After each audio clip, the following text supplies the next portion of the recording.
John Calvin on Psalm 84, verses 11 and 12. For the Lord God is a sun and shield.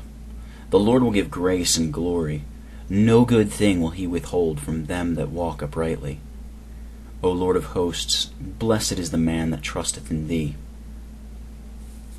Jehovah God is our sun and shield.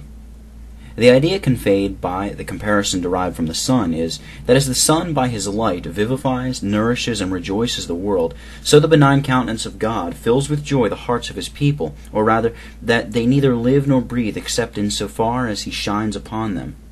By the term shield is meant that our salvation, which would otherwise be periled by countless dangers, is in perfect safety under his protection. The favor of God in communicating life to us would be far from adequate to the exigencies of our condition, unless at the same time, in the midst of so many dangers, he interposed his power as a buckler to defend us. The Lord bestows favor and honor. No good thing does he withhold from those whose walk is blameless.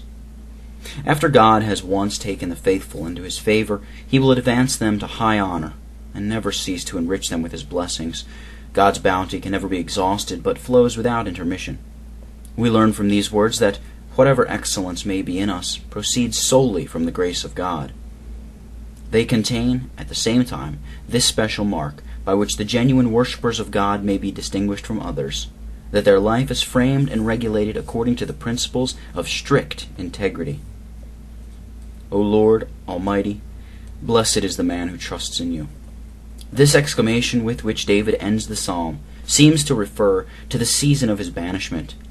He had previously described the blessedness of those who dwell in the courts of the Lord, and now he avows that although he was for a time deprived of that privilege, he was far from being altogether miserable, because he was supported by the best of all consolations, that which arose from beholding from a distance the grace of God.